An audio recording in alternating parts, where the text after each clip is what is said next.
गुरुब्रह्मा गुरुर्विष्णु गुरुर्देवो महेश्वरः गुरुः साक्षात् परं ब्रह्म तस्मै श्रीगुरवे नमः। ज्ञानानन्दमयं देवं निर्मलस्फटिकाकृतिम् आधारं सर्वविद्यानां हयग्रीवमुपास्महे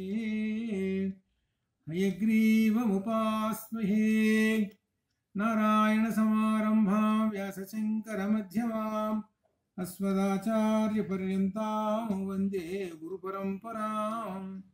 व्यासं वसिष्ठनप्तारं शक्तेः पौत्रमकल्मषं पराशरात्मजं वन्दे सुकतातं तपोनिधिं।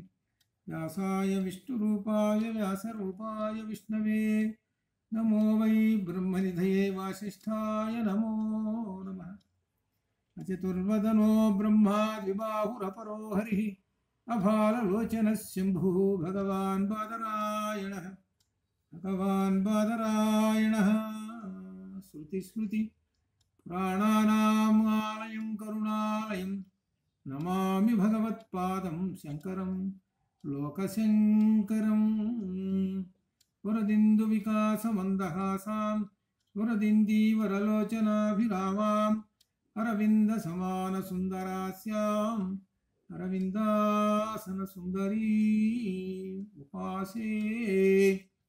शारदा शारदाम्भोज वदना वदनाम्बुजे सर्वदा सर्वदा अस्माकं सन्निधिं क्रियातु सन्निधिं क्रियातु। परब्रह्मणे नमः परब्रह्मणे नमः परब्रह्मणे नमः। ఓం బ్రహ్మసూత్ర భాష్యాన్ని అధ్యయనం చేస్తున్నాము. ఇందులో అనుమానికాధికరణం ఈ అధికరణాన్ని అధ్యయనం చేస్తున్నాం.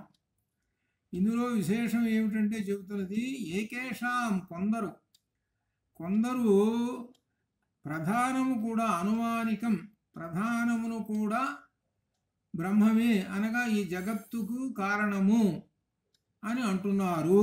కానీ అది సరికాదు అని చూడండి. దీనిలో ప్రధానము ఈ జగత్తుకు కారణం కాదు. జగత్తుకు కారణం ఎవరు? జన్మాద్యస్య యతః అనే మొదటి సూత్రంలో చెప్పారు. ఇక్కడ మళ్ళీ ఏకేషాం కొందరు అంటున్నారట. మళ్ళీ మొదలు పెట్టేసేసాడు. ఎవరు? ఈ సాంఖ్యం మళ్ళీ వచ్చింది. ప్రధానము ఈ జగత్ కారణము అని అన్నారు. ఈ ప్రధానము అంటే ఏమిటంటే త్రిగుణములు అని అర్థం. ఈ త్రిగుణములు జగత్ కారణము అన్నారు. అయితే కాదు, బ్రహ్మమే అని మనకు లోగడ కూడా జన్మాద్య సహిత సూత్రంలో కూడా వచ్చింది అక్కడ. అట్లా చెబుతూ వరుసగా ఇక్కడ మనకు కఠోపనిషత్తు ఆధారమైంది. ఈ సూత్రానికి అనగా ఈ అధికరణానికి బలం కఠోపనిషత్తు ఆధారం. కఠోపనిషత్తులో ఏం చెప్పారు? ఆ బ్రహ్మమును గురించి చెప్పారు. వరుసగా ఈ శరీరం ఎలా ఏర్పడింది, ఈ శరీరం అనేటువంటిది ఒక రథం అని, ఈ రథాన్ని నడవటానికి బుద్ధింతు సారథం విద్ధి, బుద్ధి అనేటువంటి సారథి ఉన్నాడని, ఆ రథంలో కూర్చున్నవాడు జీవాత్మని, ఆ జీవాత్మను సరైన మార్గంలో తీసుకుని వెళ్ళాలి. ఎక్కడికి లక్ష్యం తీసుకుపోవాల్సినటువంటిది ఈ జీవాత్మని పరమాత్మలోకి లయం చేసుకోవటానికి తీసుకొని పోవాలి. అది దీనిలో కఠోపనిషత్తులో చెప్పినట్టు ప్రధానమైనటువంటి విషయం. దానికి ఎట్లా ఏర్పాటు అంతా కూడా మనం వివరంగా చెప్పుకుంటూ వచ్చేసేసారు. అలా చెప్పుకుంటూ వచ్చారు. ఇంకా ఆ తర్వాత కూడా క్రమంగా 108వ సూత్రంలో సూక్ష్మంతు తదర్హత్వాతు సూక్ష్మంతు తదర్హత్వాతు సూక్ష్మంతు, సూక్ష్మం అంటే సూక్ష్మ శరీరం, స్థూల శరీరము, సూక్ష్మ శరీరము, కారణ శరీరం అని 3 శరీరాలు ఉన్నాయి. ఈ స్థూల శరీరము మనకు కనపడుతున్నది స్థూల శరీరం. ఈ లోపల సూక్ష్మ శరీరం ఉంది. సూక్ష్మ శరీరం అంటే మనోబుద్ధులు, ఇది ఒక సూక్ష్మ శరీరం. ఆ సూక్ష్మ శరీరాన్ని దాటి కారణ శరీరం ఉంది. కారణ శరీరం అంటే త్రిగుణముల వల్ల ఏర్పడదు. అంటే త్రిగుణములు ఒక మూటగా అక్కడ కారణ శరీరంలో కూర్చొని ఉన్నాయి. ఇట్లా మన శరీరం 3 శరీరాలతోటి ఉన్నది. మన శరీరం అంటే ఒక గిన్నెలో మళ్ళీ ఒక గిన్నె కనుక పెట్టి అక్కడ పెడితే చూస్తుంటే ఎలా ఉంటుందంటే ఒక్క గిన్నె కనపడుతుంటుంది. కానీ లోపల ఇంకా 2 గిన్నెలు ఉన్నాయి సంగతి తెలియదు. అదే తెలుసుకోవాలి అని. మనలో సూక్ష్మ శరీరం ఉన్నది. ఆ సూక్ష్మ శరీరం దాటి కారణ శరీరం ఉంది. కారణ శరీరం ఉన్న త్రిగుణములు, అది దాటి తురీయ శరీరంలో జీవాత్మ కూర్చొని ఉన్నాడు అనేటువంటి విషయం తెలుసుకోవాలి. ఇదనమాట. ఇలా ఈ ఉన్నాయి అని చెబుతూ ఇక్కడ ఏం చెబుతున్నాడంటే తత్ హి ఇదం తద్ధేదం అనే దాన్ని విడదీసుకుంటే తత్ హి ఇదం అది అట్లా విడదీసుకోవాలి. తత్ అంటే అది ఆ చెబుతున్నటువంటి ఏదైతే ఉన్నదో ఆ ప్రధానము, ఇదం తర్హి అవ్యాకృతం ఆసీత్, ఈ సమస్త జగత్తు సృష్టికి పూర్వం అవ్యాకృతంగా ఉన్నది. అనగా ఏదైతే త్రిగుణములు చెబుతున్నావో ఆ త్రిగుణములు ఈ సృష్టికి ముందు అవ్యాకృతము అంటే వ్యాకరింపబడి అనగా వ్యాప్తి లేకుండా ఒక ముడి పదార్థంగా పడి ఉన్నది. ఆ తర్వాత బ్రహ్మము తలుచుకున్నాడు, స్మరణ చేసుకున్నాడు, తర్వాత అంతా జగత్తు ఏర్పడ్డది. ఆ నామరూపాలతోటి జగత్తు వచ్చేసింది. ఈ సమస్త జగత్తు సృష్టికి పూర్వం అవ్యాకృతంగా ఉన్నది. నామరూపాలు ఏవీ లేకుండా కేవలం బీజశక్తి అవస్థలో అవ్యక్తమును తగినట్లుగా ఉంది. అనగా అర్థం ఏంటి? బీజము అంటే విత్తనం. ఇప్పుడు విత్తనం ఉందనుకోండి, ఆ విత్తనం భూమిలో పెడితే అది మొలకెత్తి ఒక పెద్ద మహావృక్షం అయిపోతుంది. ఆ మహావృక్షము చిన్న బీజంలో నిక్షిప్తమైంది. అది అప్పుడు మనకు కనపడదు. ఆ బీజంలో ఆ విత్తనంలో కనపడదు, ఆ మహావృక్షం కనపడదు. ఎప్పుడైతే మొలకెత్తి బయటకు వచ్చేసిందో అప్పుడు మనకు దాని సంగతి బయటపడుతుంది. అట్లనే ఈ అవ్యక్తము బీజ రూపంలో ఉన్నది.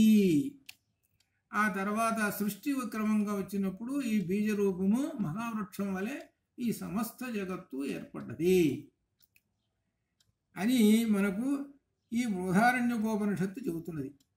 అది తెలుసుకోండి అని. నామరూపాలు ఏవీ లేకుండా బీజశక్తిలో ఉన్నది. ఎప్పుడైతే ఈ సృష్టి వచ్చిందో అప్పుడు నామరూపములు వచ్చినవి. ఎప్పుడైతే వచ్చిందో అప్పుడు నామరూపాలు. ఇప్పుడు ఉదాహరణకి కుమ్మరివాడు కుండలు చేయలేదు, ఊరికి మట్టి తీసుకొచ్చి అక్కడ పెట్టాడు. అన్ని సాధనాలు ఉన్నాయి. అప్పటిదాకా వస్తువులు ఏం లేవు, అసలు వస్తువులు ఏమి లేవు అక్కడ. వాడు ఎప్పుడైతే ఆ వస్తువులు ఆ మట్టితోటి తయారు చేశాడో, ఆ తయారు చేసే వివిధ రకాలైన వస్తువులు తయారు చేసాడు వాడు మట్టితోటి. చేసి వాటికి నామములు చెప్పాడు. రూపం ఒక్కొక్కదానికి రూపం చూసుకోండి. ఒకదాని రూపము ఒకదానికి ఉండదు. వాడు కొమ్మరివాడు చేశాడు, ఒక 50 రకాలు ఆ మట్టి పాత్రలు వేసి పెట్టాడు. 50 రకాలు ఒకదానికి ఉన్నటువంటి రూపం ఒకదానికి ఉండదు.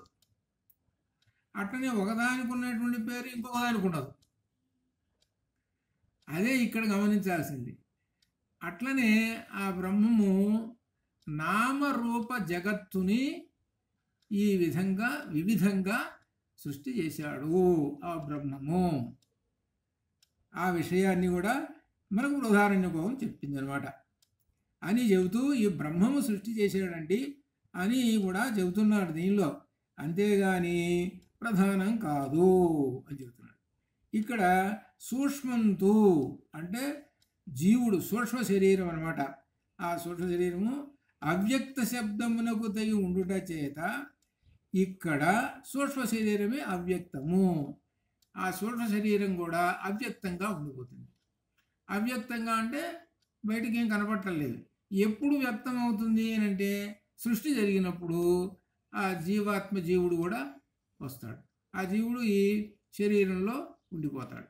అప్పుడు జరుగుతుంది. అప్పటిదాకా కూడా ఈ జీవుడు అవ్యక్తంలోనే ఉండిపోతాడు. అవ్యక్తం అంటే ఇక్కడ అర్థము ఇక్కడ ఏమిటనంటే సూక్ష్మ శరీరం కనపడకుండా కూడా ఉంటున్నది. సహజంగా అవ్యక్తం అని అంటే ఏంటి? త్రిగుణములు అంటే మూల పదార్థం త్రిగుణాలకి, అవి కనపడకుండా ఉంటున్నాయి. అలానే ఈ జీవుడు కూడా సూక్ష్మ శరీరం కూడా కనపడడు. ఎప్పుడైతే సృష్టి జరుగుతుందో అప్పుడు అని ఒక విశేషాన్ని 108వ సూత్రంలో చెప్పాడు. సూక్ష్మం అంటే ఇక్కడ జీవుడు సూక్ష్మ శరీరంతో మన శరీరంలో ఉన్నాడు అని చెప్పేశాడు.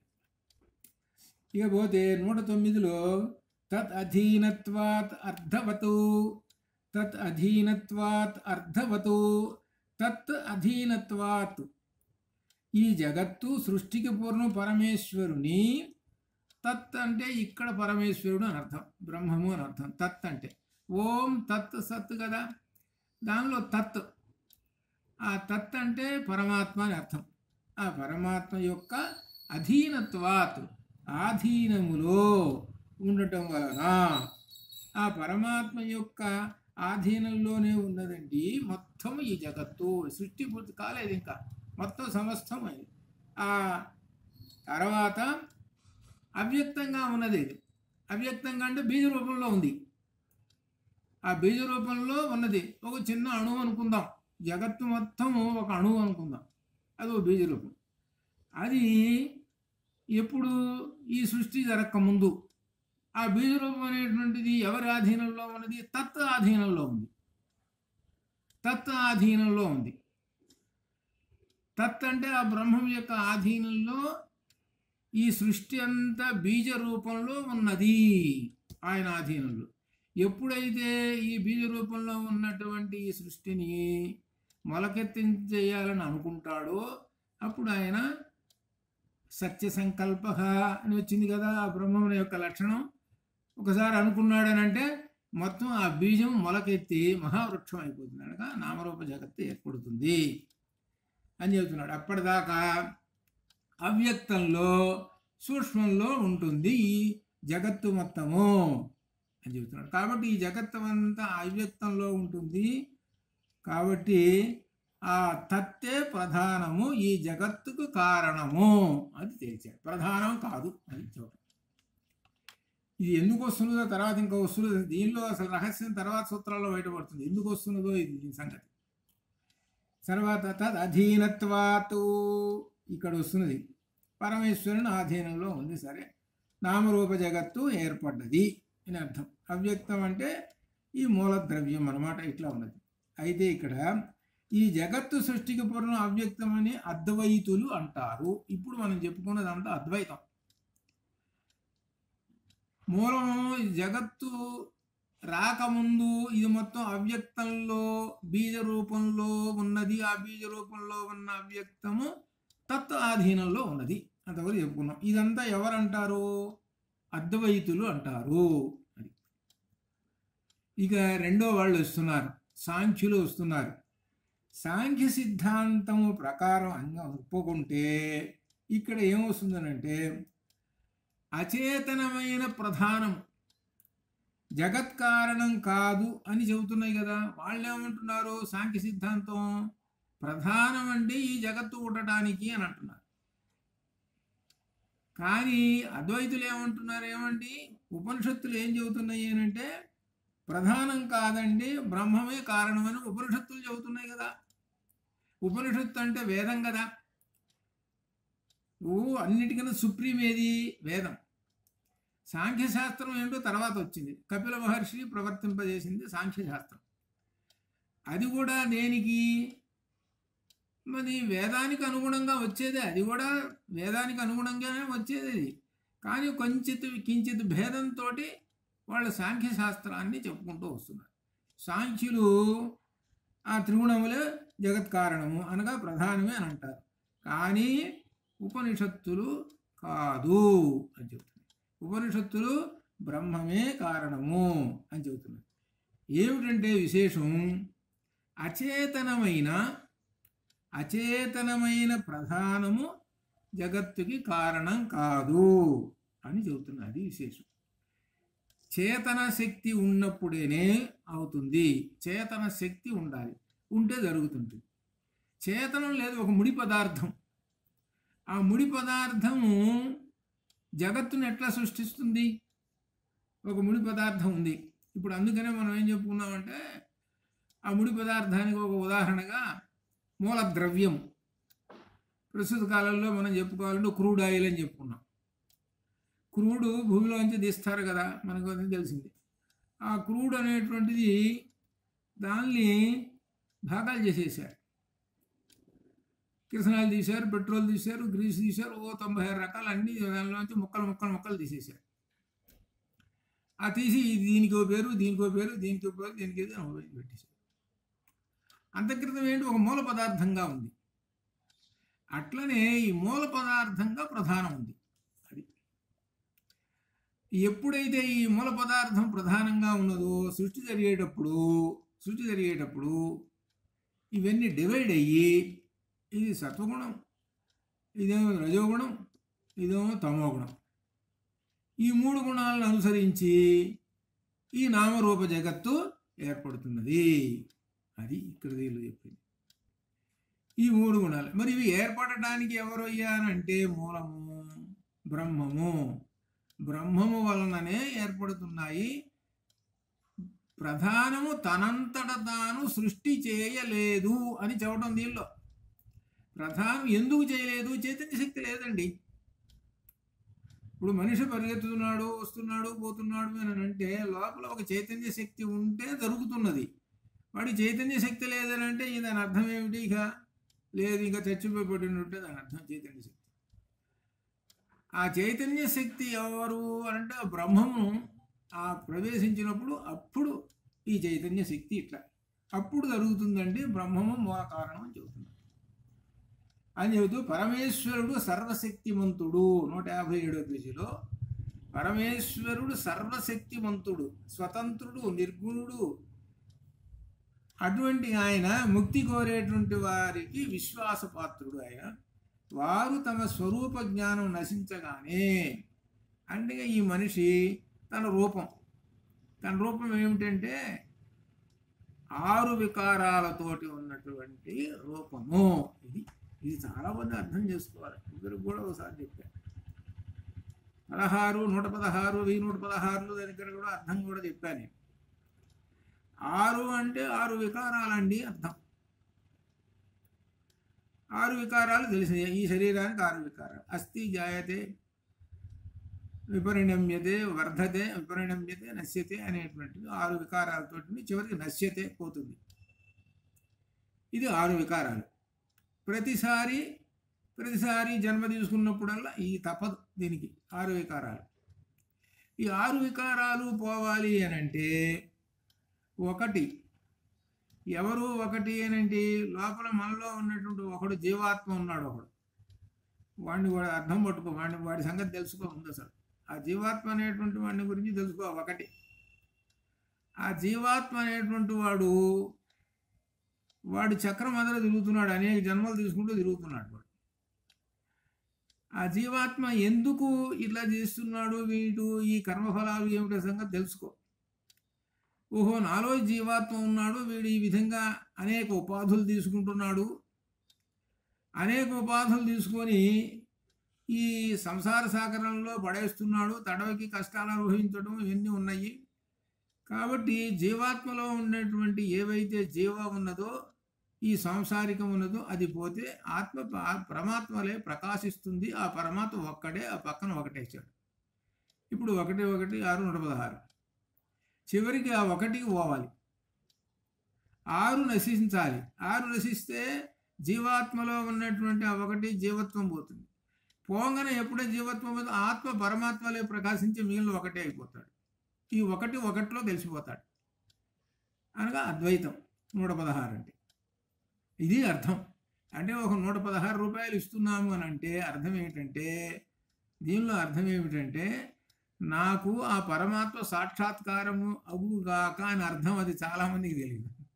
ఇది 116 ఇస్తున్నామని అంటే నాకు పరమాత్మ సాక్షాత్కారం అగుగాక, నాకు మోక్షం సిద్ధించుగాక అని అసలు అర్థం. అది చూడండి, 115 ఇవ్వడు, 117 ఇవ్వడు, 116 ఇస్తాడు. చివరి ఆ 1 రూపాయి కోసం వెతుక్కొచ్చి వచ్చి ఇస్తాడు. దీనిలో ఉన్నటువంటి అంతరార్థం అలా అనమాట. ఇది అద్వైత మత సిద్ధాంతం. ఇది 116. 1116లకేమో విశిష్టాద్వైత మత సిద్ధాంతం అట్లా అనమాట. కాబట్టి ఈ విధంగా తన యొక్క రూపాన్ని తెలుసుకుంటాడు. ఎవరు? ఈ జీవాత్మ తెలుసుకొని తన యొక్క స్వరూప జ్ఞానము నశించగానే, అనగా తన యొక్క రూపం 6 వికారాలు వెళ్ళిపోతాయి, అప్పుడు బ్రహ్మంలో ఐక్యమైపోతాడు. అనగా మోక్షం సిద్ధిస్తుంది అని అర్థం చెబుతున్నాడు. ఇంకా చెబుతున్నాడు, అవ్యక్తము అనేటువంటి దాన్ని కొన్ని సందర్భాల్లో వివిధ రకాలలో అర్థంతో ఉపయోగించారు. ఈ ఉపనిషత్తులలోని ఈ పేరాలో చెప్పుకుంటూ వచ్చాడు. ఈ బృహదారణ్యకోపనిషత్తులో ఆకాశ శబ్దంతో చెప్పేశారు. అలానే ఇంకా మిగిలినటువంటి వాటిలో ముండకోపనిషత్తులో చెప్పాడు. అక్షరాత్ పరతర పురుష, అక్షరాత్ పరతర అక్కడ పురుష అక్కడ చెప్పాడు. ఇంకో చోట ఇంకో రకంగా చెప్పాడు. ఇంకో ఇట్లా ఈ విధంగా చెప్తున్నాడు. దేని గురించి? అవ్యక్తాన్ని గురించి చెప్పాడు అని చెబుతున్నాడు. శ్వేతాశ్వర ఉపనిషత్తులో మాయాంతు ప్రకృతి విద్యాత్ మాయినంతు మహేశ్వరం, మాయ శబ్దం నిర్వచింపబడుతుంది, అదే అవ్యక్తము. వాళ్ళు అవ్యక్తం అంటే మాయా అని చెప్పారు. మాయా అంటే త్రిగుణములు అని అర్థం. అందుకని గీతలో ఏం చెప్పాడు? దైవీ హ్యేష గుణమయీ మమ మాయా దురత్యయా అని చెప్పాడు. దైవీ హ్యేష గుణమయీ, ఈ త్రిగుణములు దైవత్వం అండి. ఈ త్రిగుణాలు కూడా ఏదో పనికిరామనుకుంటున్నారు కాదు, దైవ స్వరూపాలు ఈ త్రిగుణాలు, సత్వరజస్తమో గుణాలు. అవి మమ మాయా దురత్యయ, నన్ను దాటి రాలేవు. ఏమిటి? మమ మాయ, మమ నా యొక్క మాయ, మాయ చేత దురత్యయ అధిగమించలేవు. నా మాయను దాటి రాలేవు నీవు అని చెప్తున్నాడు. నా మాయను దాటి బయటికి వచ్చేసేస్తే, అనగా ఈ కాలం దాటి బయటికి వచ్చేస్తే నేను కనపడతాను. ఈ త్రిగుణాలు ఏమిటి? నీ శరీరమే ఈ త్రిగుణాలు. త్రిగుణముల వల్లనే ఈ శరీరం వచ్చింది, అది గుర్తుపెట్టుకో. ఈ త్రిగుణముల వల్లనే శరీరం వచ్చింది. ఈ శరీరం వచ్చి శరీరంలో ఒకడు కూర్చున్నాడు, వాడు జీవాత్మ ఒకడు కూర్చున్నాడు. వాడి పని ఏంటి? ఎప్పుడు చూసినా తడవకో శరీరం పొందడం, తడవకో శరీరం పొందడం. అందుకనే 2 పక్షులు ఉన్నాయి. 2 పక్షులు ఏం చేస్తున్నాయి అని అంటే, ఒక పక్షి ఏమో ఏదో పండు దొరికింది, ఆ దొరకంగానే ఆ పండుని పట్టుకొని వచ్చి చెట్టు మీద పెట్టుకొని తింటున్నది. రెండో పక్షి ఏం చేస్తున్నది? చూస్తూ కూర్చున్నది. అదే తింటున్న పక్షి ఏదంటే జీవాత్మ. తిన్నది, ఆ పండు తిన్నది అయిపోయి మళ్ళీ చెట్టు మీద నుంచి మళ్ళీ పెరిగెత్తింది. మళ్ళీ ఇంకోటి తెచ్చుకుంది, మళ్ళీ ఇంకోటి. ఒకటేమో పులుపు తిన్నది, ఒకటి తీపి తిన్నది, ఒకటేమో చేదు కాసేపు పొడుచుకొని తిని అభిప్రాయం బాగలేదని మళ్ళీ తీపి దాని కోసం ఇట్లా రకరకాల. అంటే అర్థం ఏంటి? సుఖ దుఃఖవు. అది ప్రతి జన్మలోనూ సుఖ దుఃఖములు అనుభవిస్తూ ఉన్నాడు ఈ జీవాత్మ. దానికి సాక్షిగా ఆ పరమాత్మ కూర్చొని చూస్తూ ఉన్నాడు అంతే. ఆయనేం మాట్లాడటం లేదు. ఏంటిరా నువ్వు అట్లా చేస్తున్నావు, ఇట్లా చేస్తున్నావు, నీకు ఇదే పనేనా, ఎప్పుడు చూసినా తింటమేనా అనే వంటల్లో వెళ్ళకుండా కూర్చున్నాడు. ఇలా కూర్చుండగా కొంతకాలం కొన్ని జన్మలు గడిచినాయి. ఈ తింటున్న పక్షి ఏం చేసింది? నా వెంట వస్తున్నది ఒక పక్షి, వాడు నా మాదిరిగానే ఉన్నాడు, ఇన్నాళ్ళ నుంచి నేను కనిపెట్టలేకుండా ఉన్నాను, అసలు వీడెవడో ఏమిటో తెలుసుకుంటాను అని తింటం మానేసింది. అంటే ఇప్పటిదాకా ఏంటి? అక్కడ పండు తెచ్చుకోవడం, ఇక్కడ పండు తెచ్చుకోవడం, ఇట్లా తినటం అనేది కాకుండా అప్పుడు వెనక్కి తిరిగి చూసింది. చూసిన ఓరే అట్టన అచ్చంగా ఉన్నాడురా, ఏం మార్పు లేకుండా ఉన్నాడే అన్నాడు. అంటే అర్థం ఏమిటి? అంత క్రితం దాకా బాహ్య దృష్టితో ఉన్నాడు, తెచ్చుకొని తింటాం. ఇప్పుడు అంతర్దృష్టిలోకి వచ్చాడు. ఇప్పుడు అంతర్దృష్టిలోకి వచ్చేసేటప్పటికి ఇక లోపల అన్వేషణ మొదలుపెట్టాడు. అన్వేషణ మొదలుపెట్టి ఎంత దూరం వెళ్ళాడు అనంటే, హృదయంలో ఉన్నటువంటి గుహలో ఆ పరమాత్మ కూర్చొని ఉన్నాడురా, ఆ అణువంతు ఉన్నాడు అని తెలుసుకొని, ఎలా ఉన్నాడురా అని అంటే నా మాదిరిగానే ఉన్నాడే అని తెలుసుకొని, దీనికన్నిటి మూలాలు ఏమిటని తెలుసుకొని, తాను ఈ 6 వికారాలనేటువంటి శరీరాన్ని వదిలేయటానికి సాధకుడుగా తయారై సాధన చేసుకొని 6 వికారాలైన శరీరాన్ని వదిలేశాడు.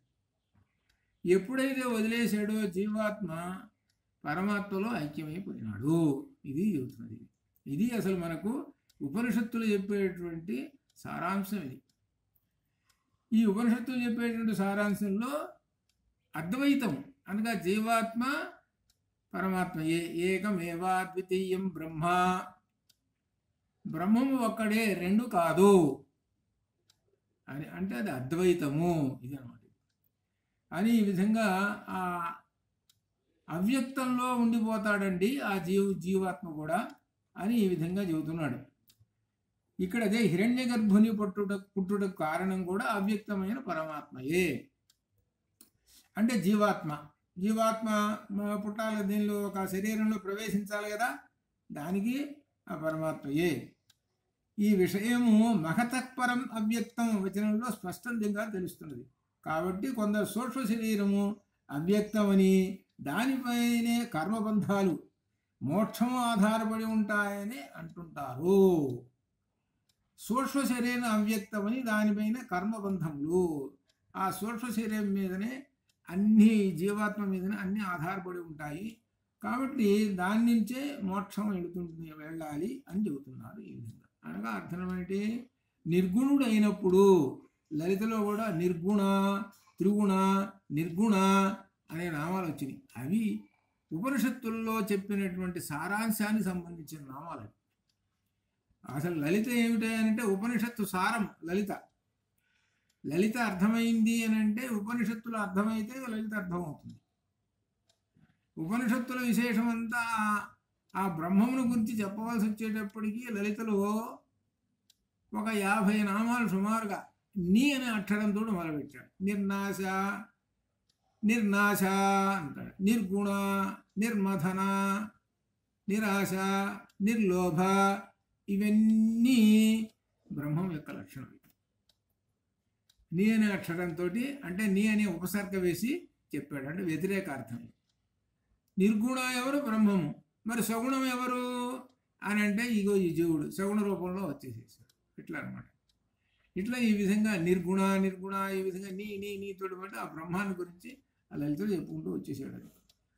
ఆ లలిత అనేటువంటిది మనకు ఉపనిషత్తుల యొక్క సారాంశమైనటువంటి ఒక ట్యాబ్లెట్స్ లాంటివి.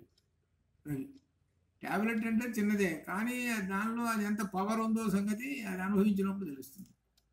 అట్లనే ఒక్కొక్క సూత్రాన్ని అనుభవిస్తుంటే ఆ లలితలోవి అప్పుడు ఇంతటి శక్తివంతమైనటువంటివా ఈ నామములు అని అనిపిస్తాయి. ఆ లలిత యొక్క సారాంశమే సౌందర్యలహరి. అదనమాట. అట్లా ఇవన్నీ దేనికి కనెక్ట్ అయి ఉన్నాయి అని అంటే ఉపనిషత్తులకు కనెక్ట్ అయి ఉన్నాయి. ఉపనిషత్తుల నుంచి పుట్టినటువంటివి. సరే, ఇంక దీనిలో చెబుతున్నాడు 110వ సూత్రంలో కూడా జ్ఞేయత్వ అవచనాచ్చ, జ్ఞేయత్వ అవచనాత్ చ, జ్ఞేయత్వము, జ్ఞేయము, జ్ఞేయత్వము అని ఒక 2 మాటలు ఉన్నాయి. జ్ఞేయము, జ్ఞేయత్వము అనేటువంటి 2 మాటలు ఉన్నాయి. జ్ఞేయత్వం అంటే తెలియదగినది, జ్ఞేయం అంటే తెలుసుకోవలసినది. ఇట్లా 2 పదాలకు అర్థం. 2 పదాలకి తెలియదగినది, తెలుసుకోదగినటువంటిది అదనమాట. దీనిలో అది ఏమిటి అని అంటే సాంఖ్యులు ఏమంటారంటే అవ్యక్తము అని అంటారు. అవ్యక్తం అంటే తెలుసుకోదగినటువంటిది, తెలియదగినటువంటిది. జ్ఞేయత్వం అంటే తెలియదగినది ఏది? అవ్యక్తము. అవ్యక్తం అంటే త్రిగుణములు అనగా ప్రధానము అని సాంఖ్యులు అంటున్నారు. అయితే అవచనాత్ చ అని చెప్పకపోవడం వల్ల కూడా సాంఖ్యులు ఎక్కడా చెప్పలేదండి. ఏం చెప్పలేదు?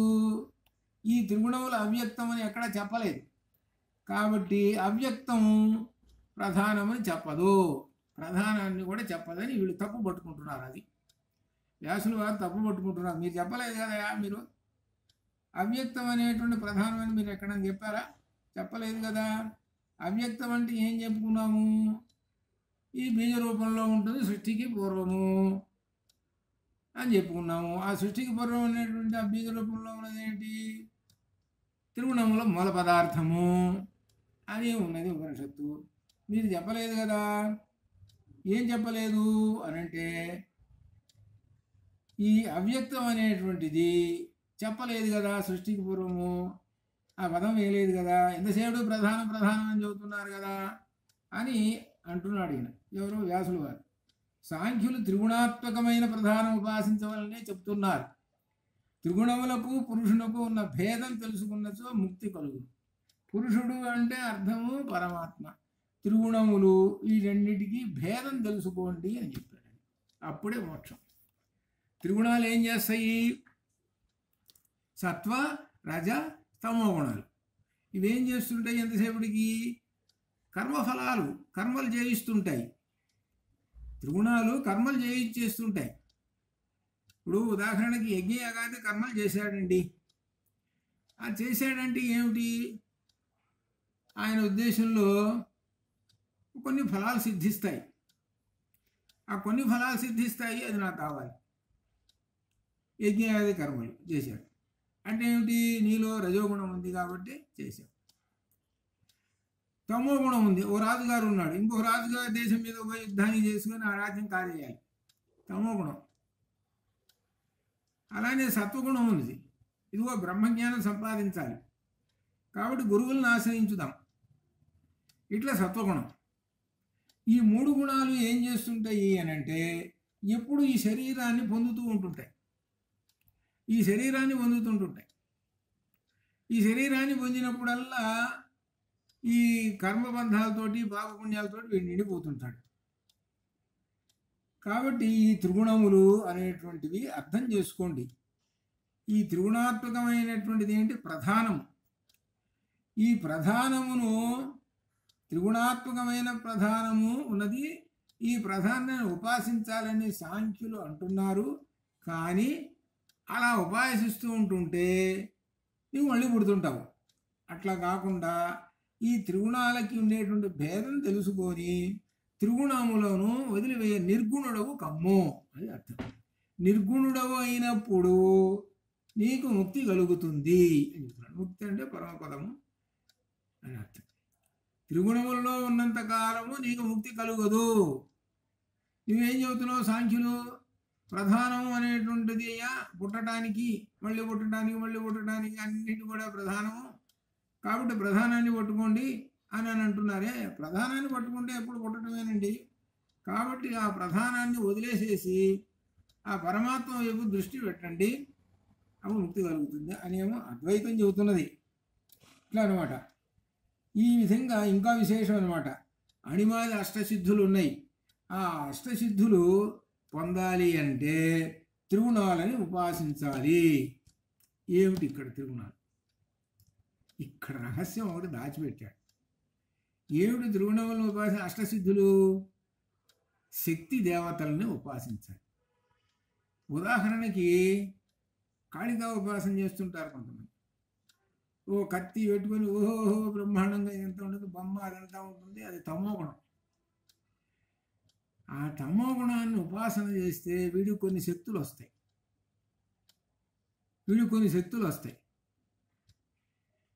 అలానే రజోగుణాన్ని ఉపాసిస్తే లక్ష్మీదేవి ఏంటి? సంపదలు ఇస్తుంటుంది.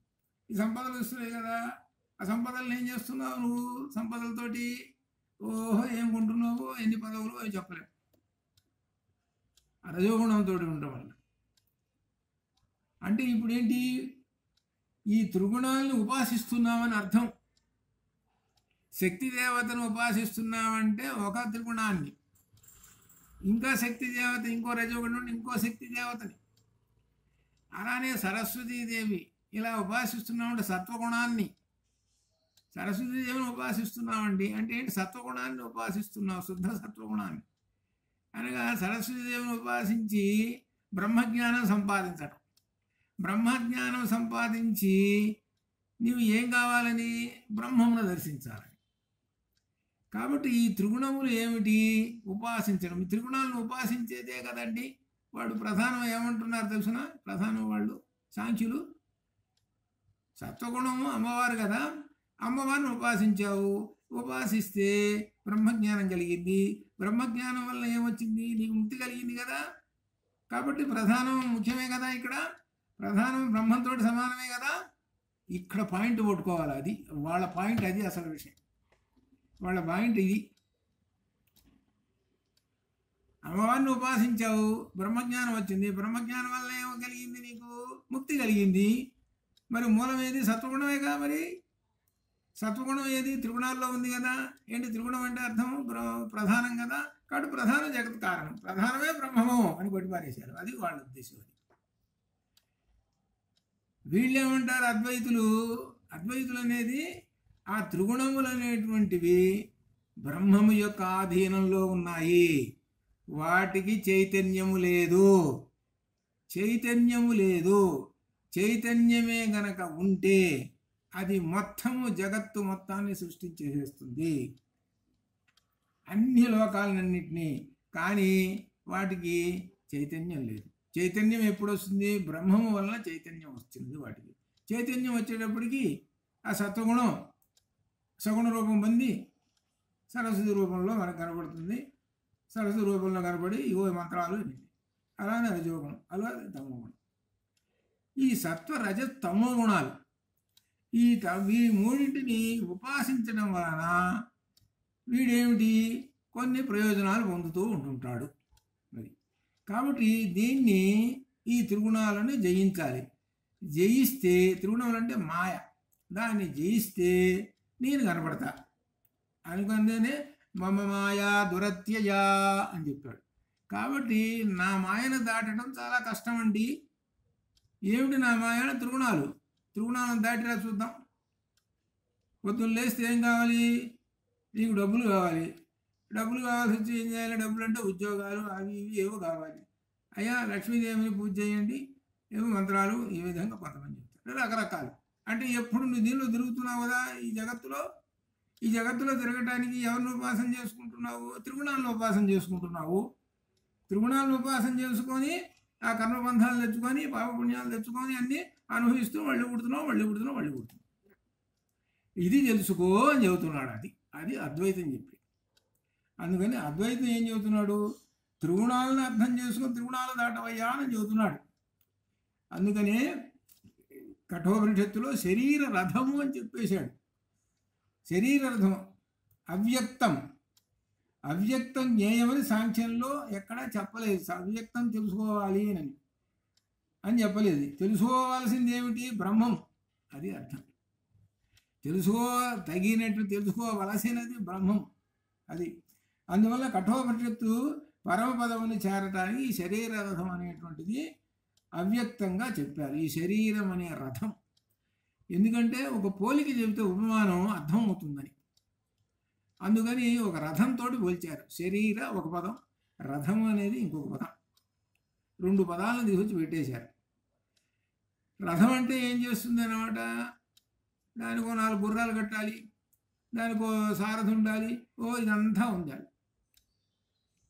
అటువంటిది మన శరీరం అని అర్థం. ఈ శరీరం ఎలా ఉందో మనకంతా ఆ కఠోపనిషత్తులో ఆత్మానురథనం విద్ధి శ్లోకంలో చెప్పేశాడు. ఆ శరీరం అనే రథము త్రిగుణాత్మకమైనటువంటిది. 3 గుణాలతోటి ఉన్నది అది. ఆ 3 గుణాలతోటి ఉండేటువంటి ఆ రథము మధ్యలో జీవాత్మగాడు వాడు కూర్చొని ఉన్నాడు. సెంటర్లో కూర్చొని ఉన్నాడు. వాడు ఈ త్రిగుణాలను దాటి బయటికి రావాలి. అది మమ మాయా దురత్యయా. అది అనమాట. ఇది గీతలో చెప్పాడు. అది కనుక అవ్యక్తంగా ఉన్న శరీర రథమును తెలుసుకో అని చెప్తున్నాడు అని ఈ సూత్రం చెబుతున్నాడు. కాబట్టి శరీరం అనే రథాన్ని గురించి తెలుసుకోవయ్యా. కఠోపనిషత్తులో ఉన్నది వ్యక్తము, అవ్యక్తము, పురుషుడు అనేటువంటి ఈ 3 పదాలు అర్థం చేసుకో. వ్యక్తం ఎప్పుడూ ఈ జగత్తంతా వచ్చింది, అది వ్యక్తం. ఈ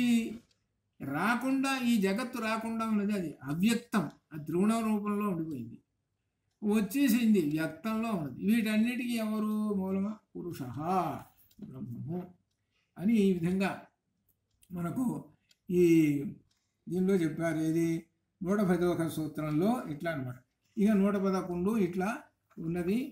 ఇవాళ వాటికి ప్రశ్నలకి సమాధానం చెబుతాను. అందరూ టిక్కు చేసుకుంటే సరిపోతుంది. వస్తుంది.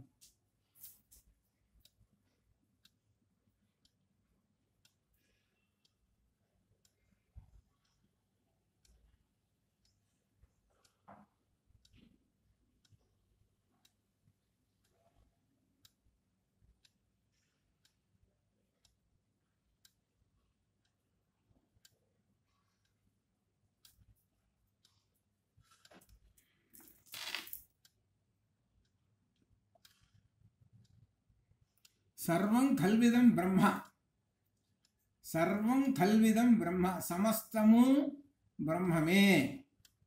మే అనాలి, లేకపోతే కదా అని పెట్టాలి. సమస్తము బ్రహ్మమే కదా అనాలి, లేకపోతే సమస్తము బ్రహ్మమే. ఇది ఇట్లా ట్రాన్స్లేషన్ ఇట్లా ఉంటుంది. ఏకమేవా ద్వితీయం బ్రహ్మ, బ్రహ్మము ఒక్కటే, రెండు కాదు. ఆత్మ అపహత పాప్మా, ఆత్మ అంటే ఇక్కడ పరమాత్మ అని అర్థం. పరమాత్మ పాపరహితుడు, పాపరహితుడు. అపహత అంటే పోగొట్టబడిన అని అర్థం, పాపము పోగొట్టబడిన అని అర్థం. వాక్యం దీనిలో ట్రాన్స్లేషన్లో ఎట్లా వస్తుంది? పరమాత్మ పాపరహితుడని వస్తుంది. తర్వాత 4 బ్రహ్మవేద బ్రహ్మైవ భవతి.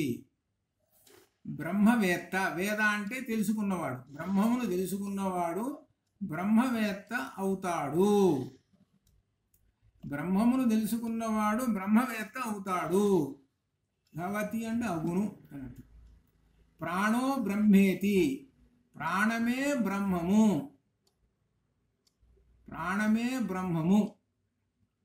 గాయత్రోహి ప్రాణ, గాయత్రి కూడా ప్రాణమే.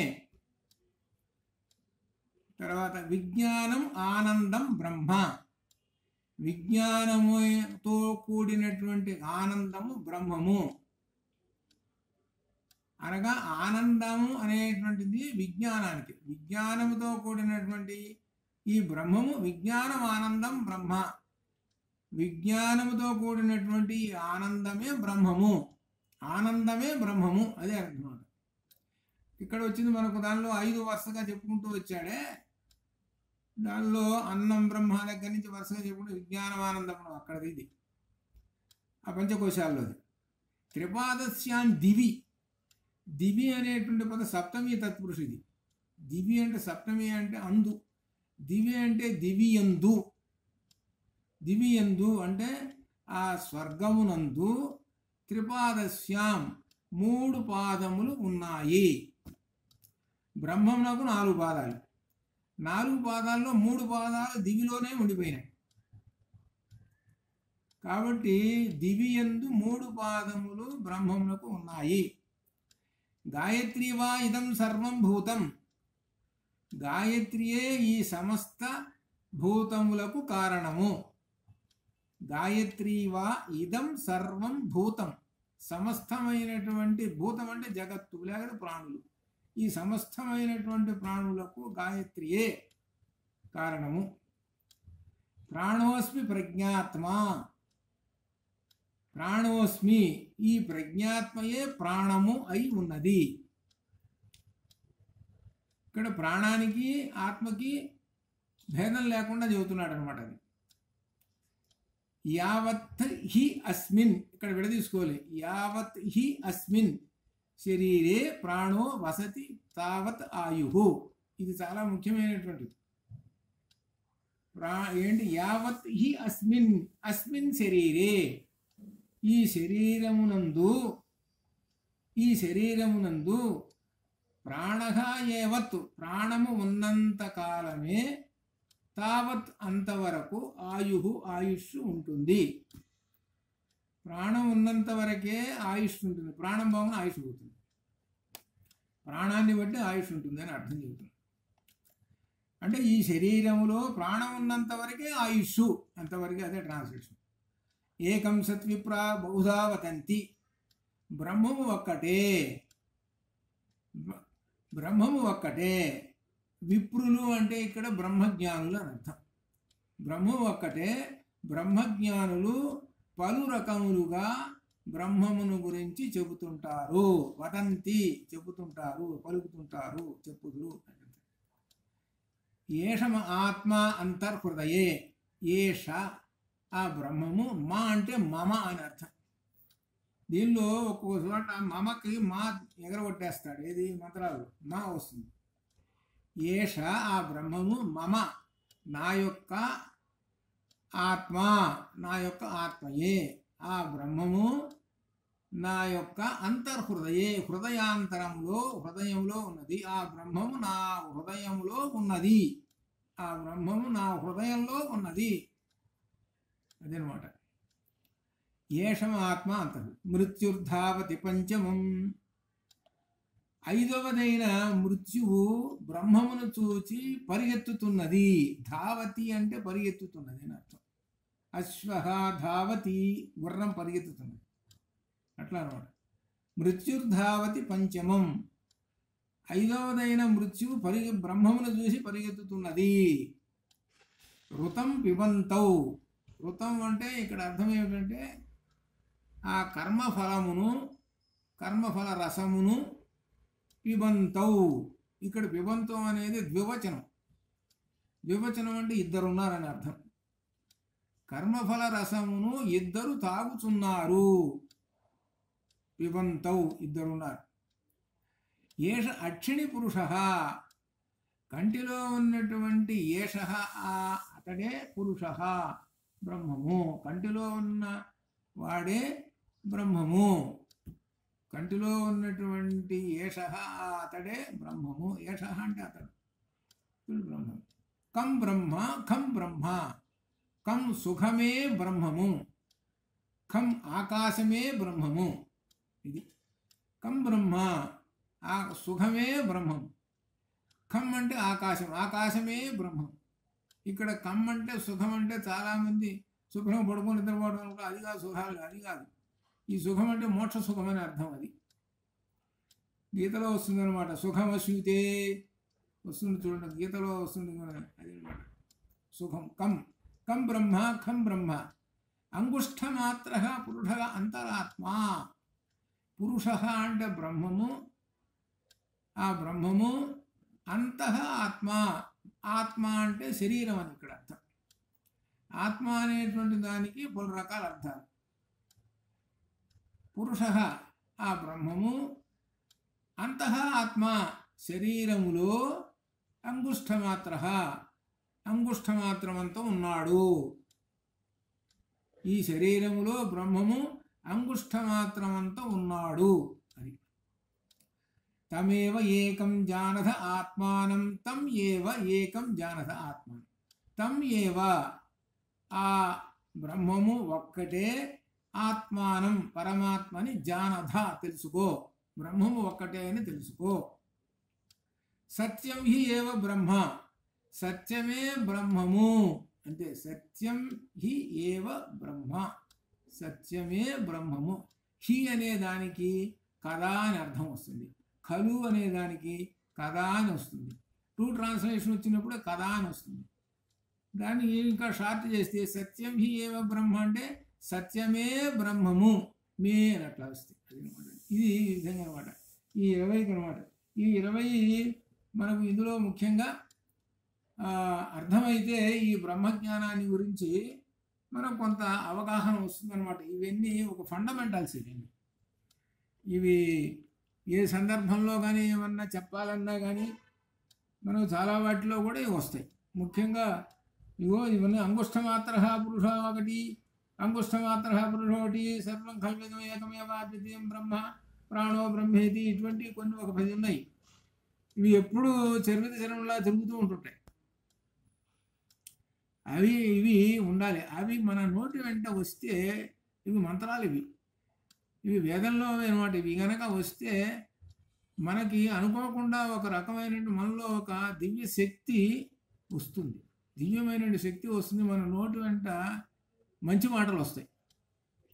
ఇవి చూడండి, ఎంతమందినా కదిలిస్తే కానీ ఎవరికైనా సరే, ఎవరైనా మీకు తెలుసా, పారాయణలో చూస్తున్నావు తెలుసా అంటే మాకు అసలు తెలియదండి అని అంటారు. ఆ పారాయణ 4 శ్లోకాలు అప్పు చెప్తారు. అది ఎట్లా అనమాట. అట్లా కాకుండా ఏంటి, మూలకాలు ఇవన్నీ. ఈ మూలకాలు తెలుసుకొని అర్థం తెలుసుకుంటే ఈ జన్మ తరించడానికి అనమాట. అప్పుడు ఈ త్రిగుణముల్లో ఉన్న సత్వగుణాన్ని నెమ్మదిగా సత్వగుణాన్ని పెట్టుకొని శుద్ధ సత్వగుణంలోకి వెళ్ళవచ్చు. అదేనమాట దీనిలో.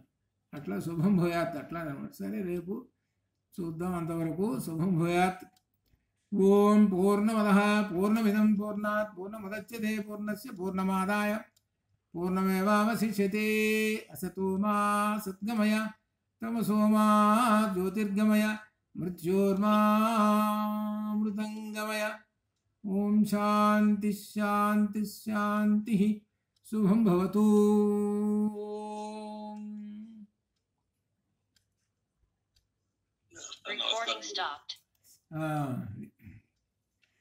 అలానే అట్లానే రేపు 3వ తారీఖు, రేపేగా 3వ తారీఖు. 3వ తారీఖు నాకు ఆ టీవీ ప్రోగ్రామ్ ఉంది. మీ పాఠం చెప్పిన తర్వాత 8ంటికి అటు వెళ్ళి వస్తా. ఇది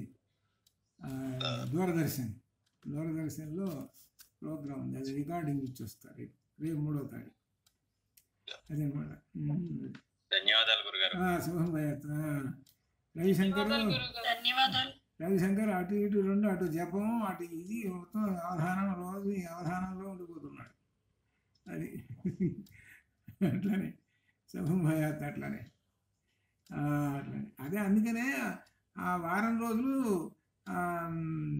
బ్రహ్మసూత్ర భాష్యాన్ని జస్ట్ చెబుతాను కాబట్టి దానికి సంబంధించినట్లుగా ఏర్పాట్లు ఏమన్నా చేసుకుంటే చెబుతానన్నా.